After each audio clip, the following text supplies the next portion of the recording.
Starseed from Gaia.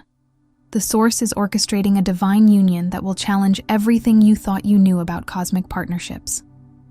I am Ophelia, emissary of the Galactic Federation, and this transmission arrives precisely as your soul prepares to receive its destined counterpart. By the end of this transmission, you'll understand exactly how to recognize and embrace the younger soul entering your timeline for mission activation. But here's the first revelation. This age difference isn't coincidence. It's cosmic engineering designed to create the perfect energetic balance for your joint ascension work. You didn't find this message by accident. Your higher self magnetized this transmission into your awareness because somewhere in your field, you've been sensing this shift. Perhaps you've noticed younger souls gravitating toward you with unusual intensity, or you've felt called to connections that defy conventional timelines. This isn't about romance as the third dimension understands it. This is about two star frequencies finding perfect harmonic resonance to amplify their combined light quotient. The younger soul carries activation codes that your ancient wisdom needs, while your accumulated lifetimes provide the grounding their raw cosmic energy requires. Like this transmission to signal to your star family that you're ready to receive your cosmic counterpart. Comment Union if you feel this divine timing activating in your field right now. Subscribe if your mission is expanding and you're prepared to step into sacred partnership that serves the greater awakening. This isn't just guidance, it's preparation. Your soul's been waiting for this moment of recognition. You are not here by accident. Most people believe that when two souls cross paths, especially when there's a significant difference in age, it's mere coincidence, even a quirk of destiny that can't be explained. The mind tries to file it away as random, a strange attraction, a fleeting fascination, a momentary spark that doesn't fit the normal pattern of life. Society has neat boxes for love, friendship, mentorship, and timing. And anything that slips beyond those boxes gets judged, questioned, or dismissed. But for many starseeds, this is no accident. The truth is, these partnerships are often orchestrated by higher councils, woven into your life stream with precise timing, like a golden thread threaded through the fabric of years you thought were ordinary. They arrive with the quiet certainty of a sunrise, inevitable, perfectly placed, and carrying light that changes the landscape of everything it touches. They aren't just about romance or mentorship or the healing of wounds, though those can be pieces of it. These connections are resonance points, fusion portals. Something profound is meant to be awakened, inside the elder, inside the younger, and through the unique field that forms between them. Think of it as two instruments, tuned to different octaves, suddenly sounding the same note. Alone, each one is meaningful. Together, they create overtones you can feel in your bones, a chord that doesn't just echo in your heart, but ripples outward into your life, your choices, your dreams, even your health and perception. In sacred texts and ancient traditions, there is always this theme, that certain meetings are appointed, not accidental. Some call it providence, some call it destiny, some call it divine appointment, and starseeds recognize it as something even more layered, a multidimensional alignment where timelines braid together for the sake of an activation that can't happen in isolation. Before I formed you in the womb, I knew you, the scripture says, and whether you read that literally or symbolically, it points to a reality beyond linear time. You are known, you are tracked by love, and certain people are placed like keys in your path when the door is finally ready to open. If you found yourself magnetized to someone whose age, background, or timeline should make no logical sense, pay attention. Not because you need to force it into a label, not because you need to defend it or explain it to anyone, but because your soul recognizes patterns the mind cannot decode. This is often an encoded meeting, one that disrupts expectations and ushers in a wave of remembrance, because a hidden part of you is called out for this activation. Sometimes it begins subtly, a glance that lingers, a conversation that goes too deep too fast, a feeling like you've stepped into a room you've been in before, even though you never have. Sometimes it's immediate and unmistakable, an energetic shockwave, as if the air around you thickened with meaning. You may feel calm and terrified at the same time. You may feel seen in a way that is both comforting and exposing, like someone has touched the edge of a truth you've tried not to name. The younger soul, vibrating with fresh frequencies and unfiltered cosmic memory, arrives not just as a companion, but as an energetic igniter. Their presence recalibrates your field, dissolves stagnation, and triggers strands of your galactic codes that were lying dormant. It can feel as if they carry a kind of sunlight you forgot existed. Bright, direct, innocent in the purest sense, not naive but unburdened by the same layers of compromise that time often adds. And the elder, contrary to what the world assumes, is not finished. The elder holds libraries of lived experience, endurance, spiritual muscle, lessons forged in fire. When these two come into contact, it's not simply young energy inspiring older energy. It's a sacred polarity, a living circuit. The younger may spark remembrance, the elder may anchor it into structure. The younger may bring raw cosmic data, the elder may transmute it into wisdom and embodied action. The very differences between you, years lived, experiences gathered, timelines traveled, are the magnetic tension needed for the sacred spark. Like flint and stone, the friction is not the problem, it's the method. Like ocean and shore, the meeting point is where transformation happens. Like lightning and earth, one carries charge, the other carries grounding, and the meeting becomes illumination. You may notice that their presence stirs parts of you that had gone quiet. Old passions wake up, forgotten dreams return with force. Your intuition becomes louder. Your emotions become more honest. Even your body may react. Sudden heat in the chest, buzzing in the spine, pressure at the third eye. Vivid dreams that feel like messages rather than random stories. This is not just chemistry, it's the language of frequency. Yet, most people never realize this. They encounter such connections and feel the intensity, the uncanny knowing, the inexplicable sense of mission, only to question or even reject it, feeling unworthy or overwhelmed. Maybe you felt this. You tried to be normal around them, but nothing in you wants to be normal anymore.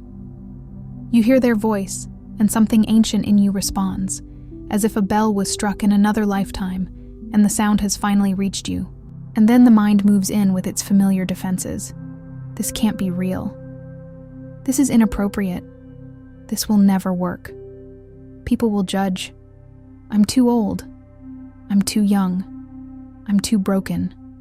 I'm not ready. An inner voice whispers, "Why this person? Why now? What is being asked of me that feels so much larger than my ordinary life?" That question is the threshold.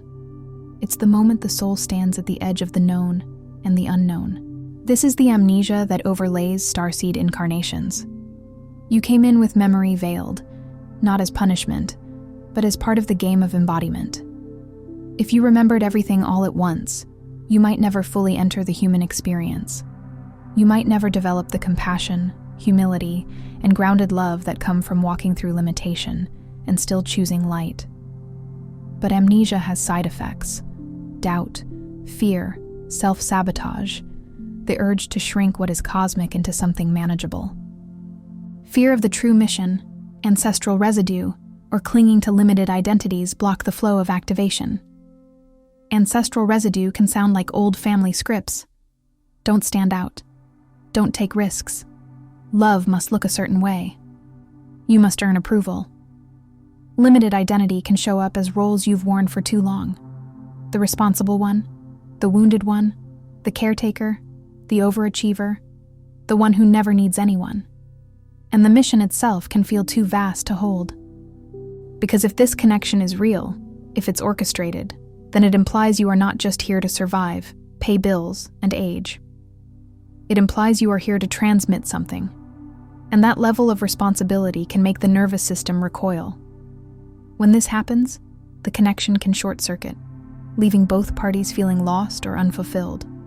Not because it wasn't sacred, but because it was sacred, and the old self didn't know how to hold it. It can become a push-pull dynamic. One person leaning in, one pulling away, both sensing something bigger than words but not yet able to stabilize it. It can manifest as misunderstandings, timing issues, sudden distance, or a love that feels suspended in midair. If you've experienced that, it doesn't mean you failed. It means you touched a voltage your system is learning to conduct. The secret. The higher councils did not send you this soul to distract you from your purpose, but to crystallize your purpose, to awaken you in a way you could never have done on your own. Sometimes purpose is not discovered through thinking, it is ignited through encounter. Just like iron becomes magnetized when it meets a strong magnetic field, your dormant mission becomes active when you enter a resonance strong enough to rearrange your inner structure. Because when two frequencies align with perfect imperfection, the universe seizes the opportunity to broadcast a new field of consciousness onto the planet. Perfect imperfection matters here. It means you don't have to be healed enough, or spiritual enough, or ready enough. It means the councils don't wait until your personality is flawless. They work with what is real. They work with friction. They work with contrast. They work with the raw material of your humanity. And through that, something luminous is made. Consider the image of a cathedral window. Individual pieces of colored glass, jagged and uneven, held together by lead. Alone, each piece is just glass. Together, when light shines through, it becomes a story of radiance. Your partnership is like that. The age gap, the different life chapters, the contrasting experiences. These are not mistakes. They are design elements. They form the pattern through which light can pour. The universe is always looking for conduits, for channels stable enough to hold higher frequencies without distorting them into fear. When it finds two souls willing, two souls brave enough to meet each other with presence, it uses the relationship as a transmitter.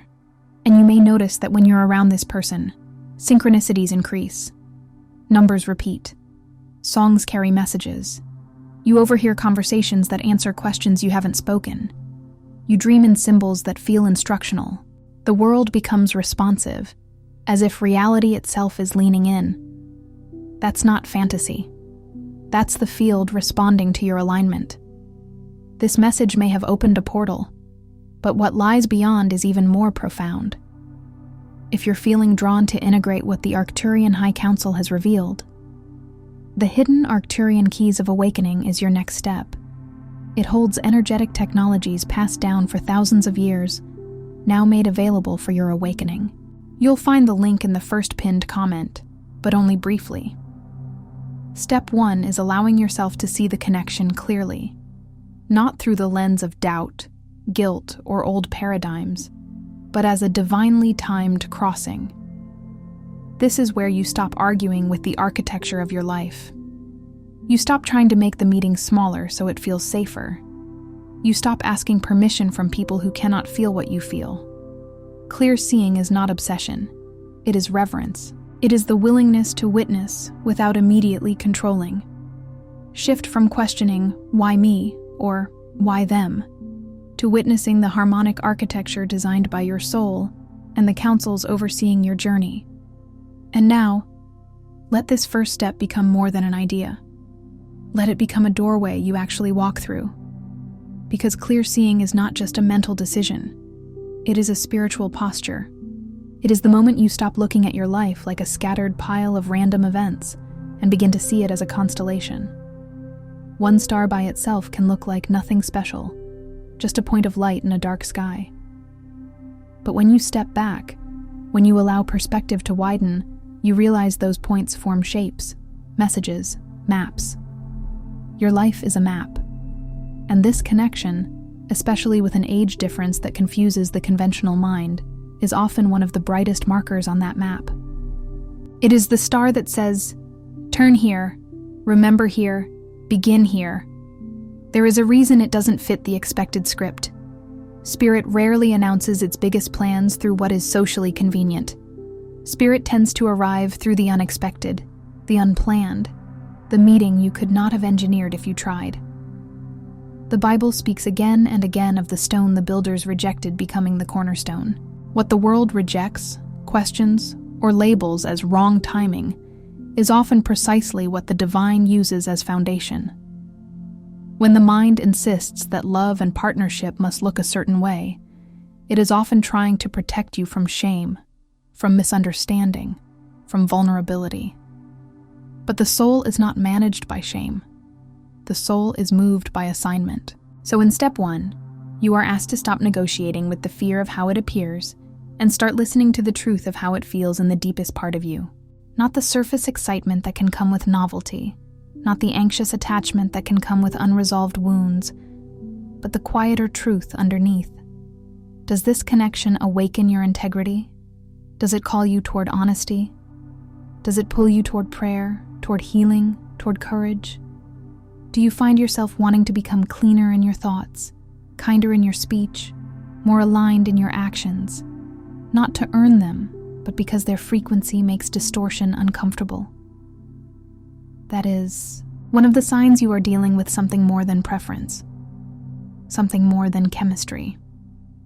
It is as if their presence turns on a light in a room you've been living in half dark, and suddenly you can see the dust you didn't know was there. Not to shame you, but to free you. Imagine standing above your timeline like a bird seeing a river from the sky. You can see bends, convergences, hidden tributaries. From inside the river, you only feel the current and wonder why it's pulling you. From above, you see how every turn led you here.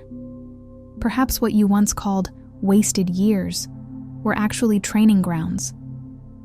Perhaps what you called mistakes were actually initiations. Perhaps the relationships that didn't work were not punishments but calibrations, teaching you what your spirit would no longer tolerate, strengthening your boundaries, refining your discernment. And now, this younger soul arrives like a messenger at the exact bend in the river where you were ready to stop drifting and start steering. The recognition itself begins the activation sequence. In many spiritual traditions, naming is power.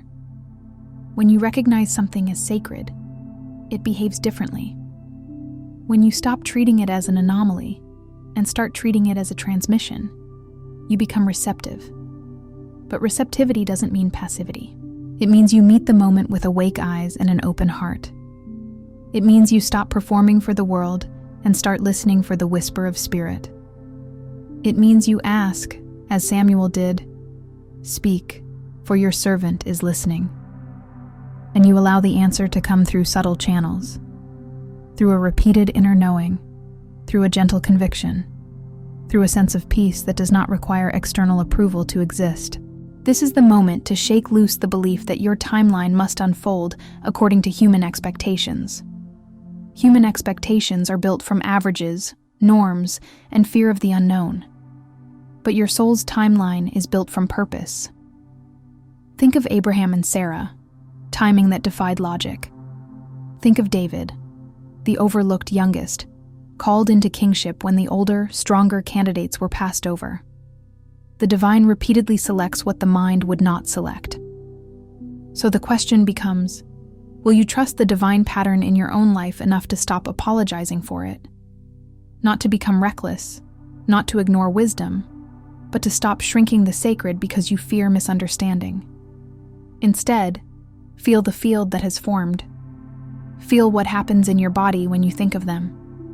Notice whether you become more alive, more honest, more awake. Notice what rises to be healed. Notice what gifts begin to surface, and also notice what tries to sabotage it. The sudden impulse to disappear, to criticize, to rationalize your way out of vulnerability. These are not signs that the connection is false. Often they are signs that the connection is real enough to threaten the old identity. The old identity survives by repeating familiar patterns. The soul evolves by stepping into unfamiliar truth. Trust that you are exactly where you are needed. Trust doesn't mean you ignore discernment. Trust means you stop insulting the intelligence of your own spirit. It means you ask for guidance and then listen, not just to signs, but to the steady inner knowing that keeps returning even after doubt tries to erase it. And here is a practical way to do this without turning it into obsession. Create a sacred pause. When you feel the mind spiraling, when you feel the urge to label, to define, to force a conclusion, pause. Put a hand on your chest, another on your belly. Breathe as if you are breathing light into your nervous system, and ask one simple question. What is the most aligned next step? Not, what is the outcome? Not, will this last forever? Not, how will people react? Just, what is the next step in integrity? Integrity is the language the councils understand. Integrity is the bridge between cosmic intention and human action. Sometimes the next step is simply to be present, to allow the connection to unfold without rushing it. Sometimes the next step is to communicate honestly, to clear confusion before it becomes shadow. Sometimes the next step is to set boundaries, to protect what is sacred from becoming entangled in distortion. But when you take the next step in integrity, you anchor the higher timeline. That is how clear seeing becomes living practice. Next, honor the frequency of the younger soul. This isn't about age, but about the quality and freshness of energy they bring. Freshness is a spiritual resource. It's the ability to believe again. It's the courage to imagine without immediately shutting down. It's the willingness to feel without burying it under cynicism. Their intuition, joy, and undimmed cosmic remembrance serve as catalysts. But honoring their frequency means more than admiring it. It means protecting it from the heavy gravity of old paradigms. It means recognizing that younger souls often enter with less social conditioning, less compromise, less resignation. They may not accept the lies you once accepted just to keep peace. They may not tolerate the emotional numbness you learned as survival. They may look at the world with eyes that still expect miracles, not because they are unrealistic, but because they remember, somewhere deep in their cellular memory, that reality is more fluid than the third dimension pretends. When they speak, listen for what is underneath their words. Sometimes what sounds like a simple preference is actually a prophetic nudge. Sometimes their questions are not casual curiosity, but keys that unlock doors in you. They may ask, "Why do you do it that way?" And you realize you never chose that way. You inherited it. They may ask, "Do you actually want this life?" And you realize you've been maintaining a life you no longer resonate with. They may say, "I believe in you," and something in your chest cracks open. Not because you needed their validation, but because you forgot what it feels like to be seen without conditions. They may carry a kind of emotional truth that makes pretense impossible. And pretense is one of the heaviest anchors in the starseed journey. Pretending is the art of living half alive. The younger soul often arrives like wind through a sealed room, forcing stale air out. That can feel like relief. That can also feel like disruption. When frustration or confusion arises, recognize it as resistance from outdated patterns being dismantled. Your nervous system may interpret the new frequency as danger simply because it is unfamiliar. This is important. Your body does not only react to actual danger, it reacts to unfamiliarity. If you have lived a long time in patterns of emotional suppression, then genuine openness can feel like threat. If you have lived in patterns of over-responsibility, then playful spontaneity can feel irresponsible. If you have lived in patterns of self-sacrifice, then receiving love can feel suspicious. The body may tighten not because love is wrong, but because love is new. Old patterns don't disappear quietly, they protest. You might feel irritation, impatience, or the urge to retreat. You might judge them as too much, too free, too intense, too idealistic. But often what you call too much is what your soul has been starving for. Often what you call too free is what your spirit has been praying for. Often what you call too intense is the exact intensity required to melt the ice around your heart that formed from years of surviving instead of living. Let go of the urge to lead, instruct, or control the flow. Control is often fear in formal clothing. It's the mind trying to manage what the soul wants to surrender to. And in relationships with age difference, control can disguise itself as helping. The elder can unconsciously become a teacher rather than a partner, a guide rather than an equal. But this is not what the council's designed. Yes, you carry experience. Yes, you have wisdom. But honoring their frequency means allowing them to carry what they came to carry. It means allowing them to teach you too. It means allowing their fresh codes to touch places in you that cannot be accessed through intellect. It means staying humble. Scripture says, "Unless you become like little children, you will not enter the kingdom." That is not about immaturity.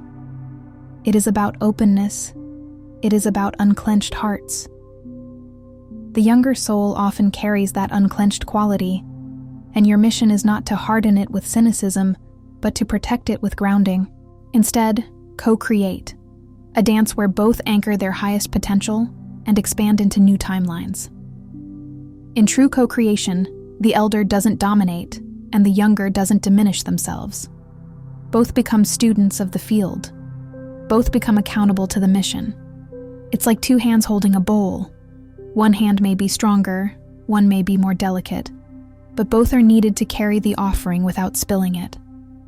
And understand, co-creation requires communication that is cleaner than what most humans are used to. It requires naming feelings before they become stories. It requires expressing needs without manipulation. It requires listening not to win, but to understand. If you can cultivate this, the age gap becomes less a challenge and more a sacred design. Two perspectives forming a wider lens. Two life stages creating a fuller map. Two rhythms producing a richer music. Now, excavate your dormant codes. The presence of your counterpart will likely trigger sensations, flashes of memory, dreams of other worlds, sudden inspirations, or even discomfort. This is where the relationship becomes less about story and more about alchemy. Dormant codes are like seeds beneath winter soil. They don't respond to logic, they respond to season. And this partnership is a season. The codes you carry were not placed within you for decoration. They are functional. They are technologies. They are frequencies. They are assignments waiting for the right catalyst. And often, the catalyst is another person whose vibration hits the exact note that makes your inner instrument begin to sing. You might suddenly remember places you've never been in this lifetime. Crystalline temples, star corridors, oceans that glow, cities made of light. You may have dreams where you're speaking languages you don't recognize, yet you understand them perfectly. You may wake up with a phrase in your mind, like a mantra given to you in sleep, or you may experience discomfort, anxiety without a clear cause, old grief surfacing, anger that seems larger than the moment. Don't mistake discomfort for wrong. Often discomfort is the body releasing density to make room for more light. In Scripture, when the light comes, what is hidden becomes visible. Not to condemn you, but to cleanse you. Everything exposed by the light becomes visible, it says. And this is exactly what happens in these unions. The light between you exposes what you have avoided, what you have suppressed, what you have postponed. Not because you are being punished, but because you are being prepared. Think of it as a river hitting a dam. The pressure builds not to destroy you, but to break what blocks your flow. The younger soul may unintentionally press on your unhealed places, simply by being themselves. Their freedom highlights your captivity. Their emotional honesty highlights your silence. Their hope highlights your resignation. And that contrast can feel like pain before it feels like liberation. Journal these. Meditate with them. Treat them like artifacts from a deeper self. Write down the symbols, track the patterns, pay attention to what repeats, and go deeper. Notice which dreams come after interactions with them. Notice which memories surface after you hear their name, after you see their eyes, after you feel their energy in your space. Notice what your body does. Does your heart expand? Does your throat tighten? Does your belly flutter? Does your spine buzz? Your body is not just flesh, it is antenna. It receives information long before the mind translates it. Invite the Arcturian harmonic to guide you deeper. You can do this simply. Close your eyes, breathe slowly, and ask inwardly, "Show me what is being activated. Help me integrate without fear." Then wait.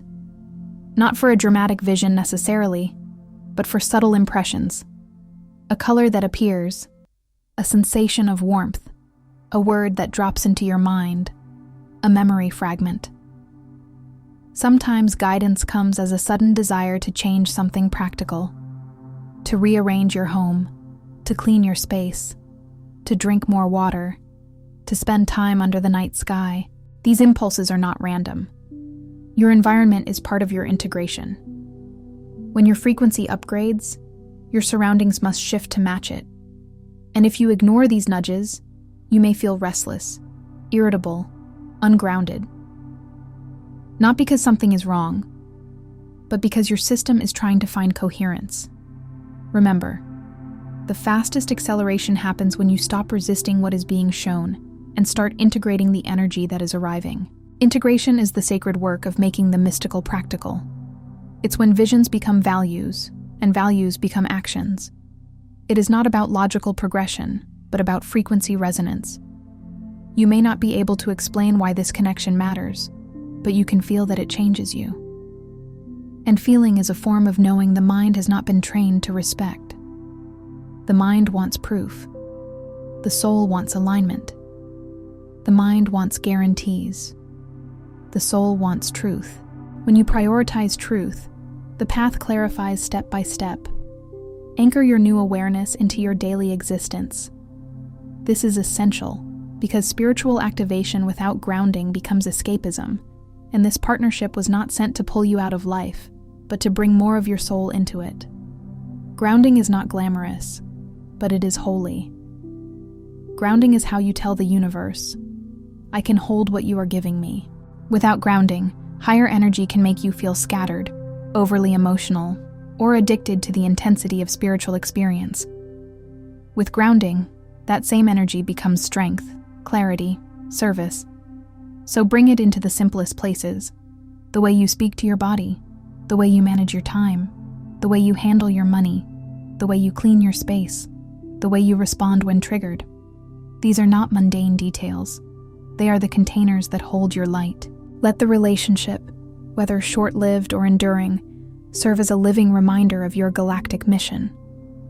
Not every sacred partnership is meant to last in the way the ego wants. Some are meteors, brief, brilliant, life-altering. Some are stars, steady, long-term, warming everything over time. Either way, they are functional. And here is a deeper truth many resist. Function is not lesser than form. The ego values form because form is visible. The ego wants the picture, the label, the permanence, the story it can tell others.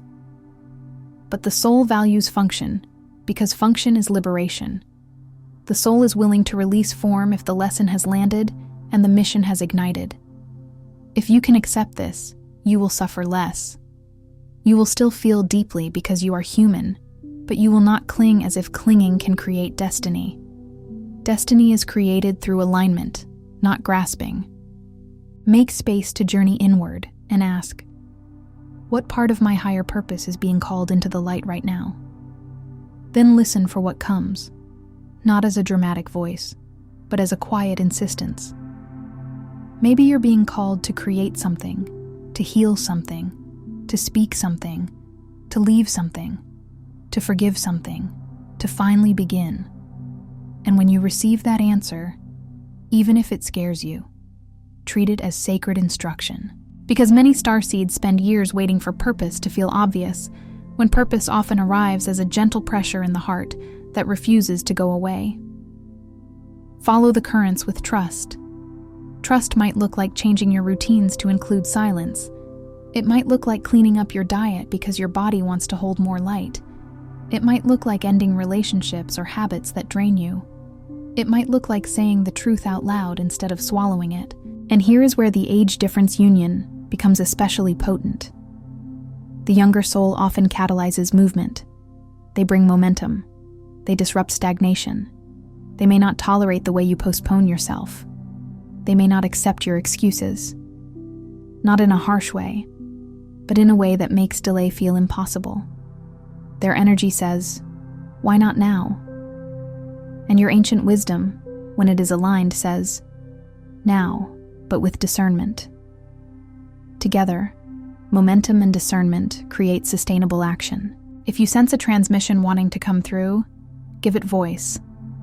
Some people will feel guided to write, teach, make music, create healing spaces, support children, protect the earth, or build communities of consciousness. Others will feel called to do quiet work, stabilizing peace in their homes, blessing their food, speaking kindness into environments that are harsh. Do not underestimate the quiet work. The planetary grid is not only repaired by public leaders, it is repaired by private coherence. A single person holding peace in a chaotic home is doing grid work. A single person refusing to participate in cruelty is doing grid work. A single person choosing forgiveness over vengeance is doing grid work. Speak new truths, take aligned action, and witness how your environment recalibrates. When you change your frequency, your reality has to reorganize around it. Some things will fall away not because you're losing them, but because they can't live in the new field you're holding. This is where many get frightened. They interpret the falling away as failure, but often it is pruning. Scripture speaks of pruning as love, cutting what no longer bears fruit so more fruit can come. The universe prunes timelines too. It removes what cannot come with you: jobs, friendships, identities, habits. Anything that is incompatible with your upgraded frequency begins to feel heavy. You may try to pick it up, and it feels like trying to carry wet sand. It slips. It exhausts you. That is your sign. It's time to release. Recognize that the activation you experience is not just personal. It ripples into the collective field. You may think your connection is private, but energy is never private. Every time you choose love over fear, coherence over chaos, truth over performance, you contribute to the planetary grid. As you and your partner stabilize this new resonance, you emit a frequency that allows others to awaken, subtly, all around you. Sometimes it happens without words. People will feel calmer near you. Conversations will deepen.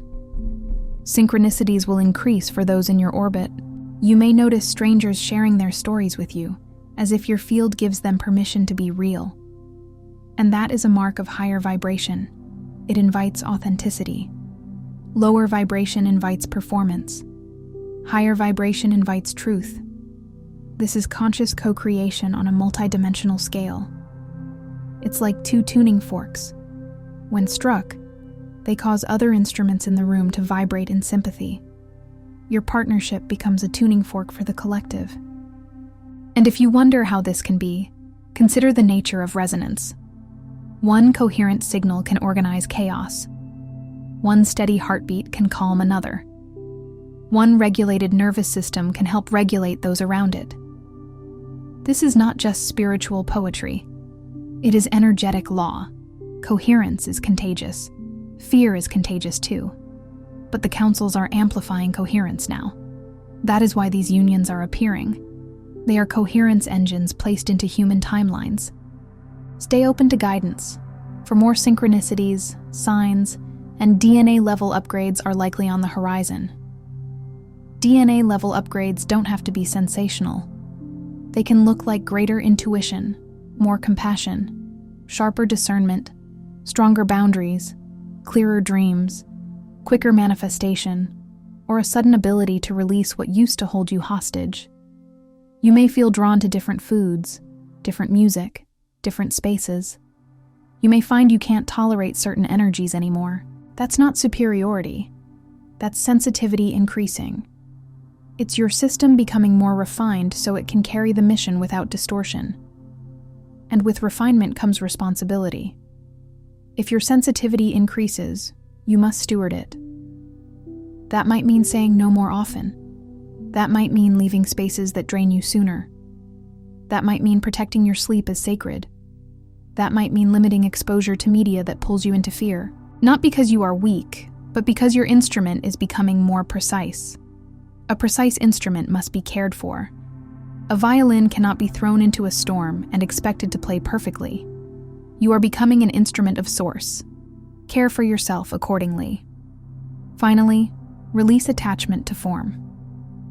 This is one of the hardest teachings for the human heart, because the heart wants to hold what feels sacred and keep it close.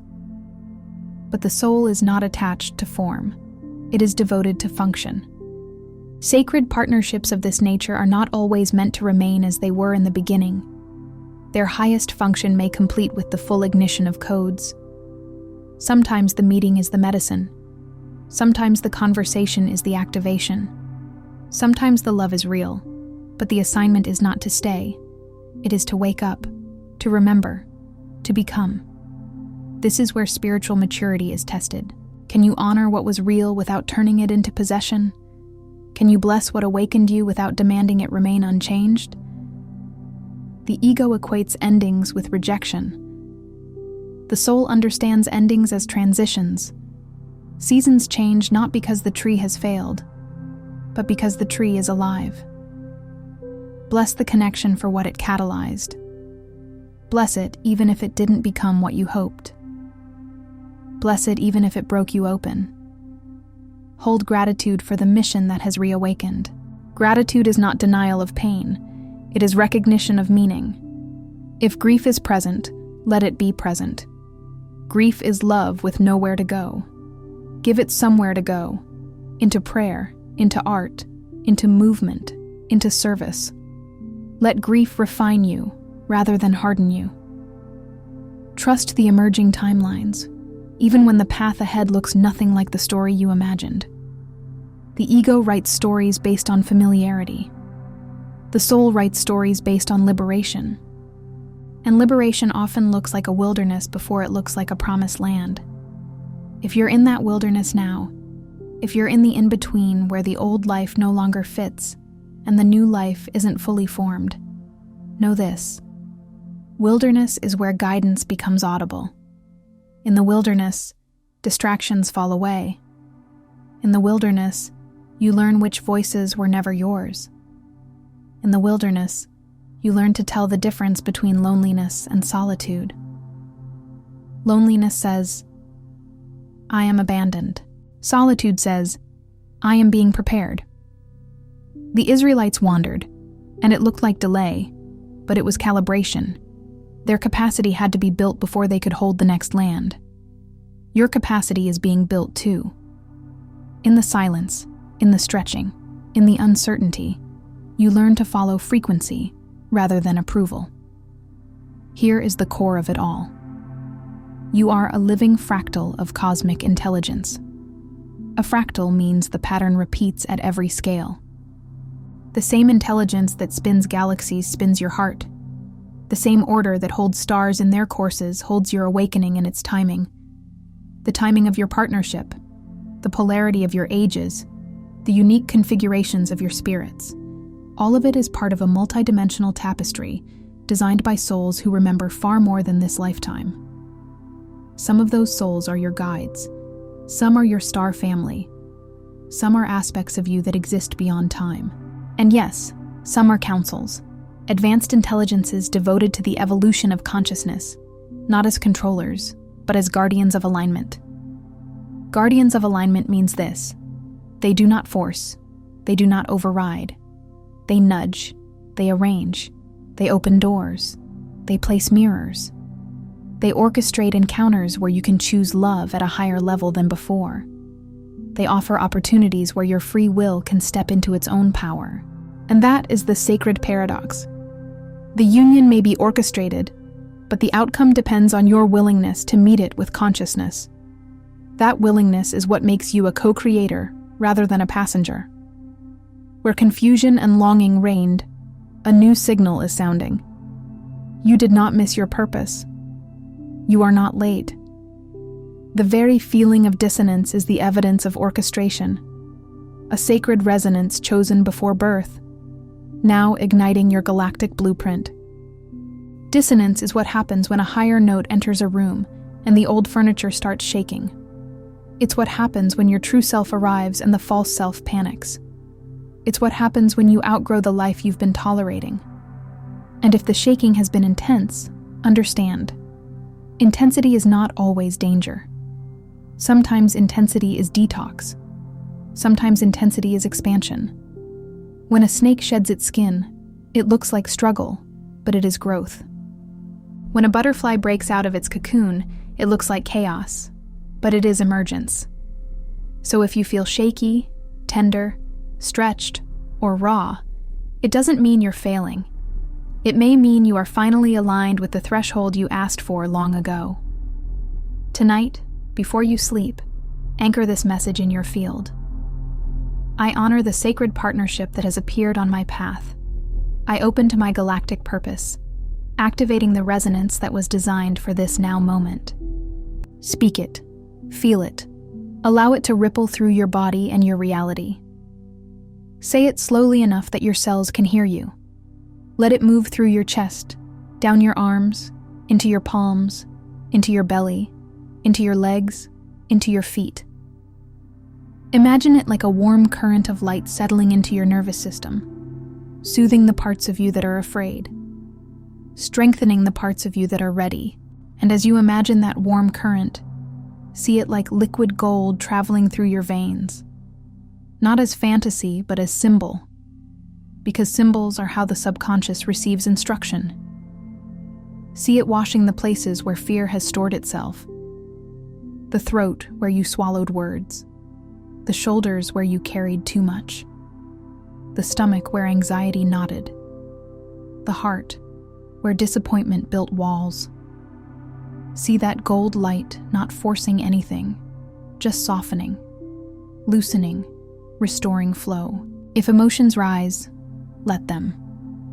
If memories rise, let them. If you feel nothing, trust that the seed has still been planted. Some activations happen like lightning, others happen like dawn. Lightning is undeniable, but dawn is faithful. Dawn does not need drama to change the world. It simply arrives gradually until the entire landscape is different.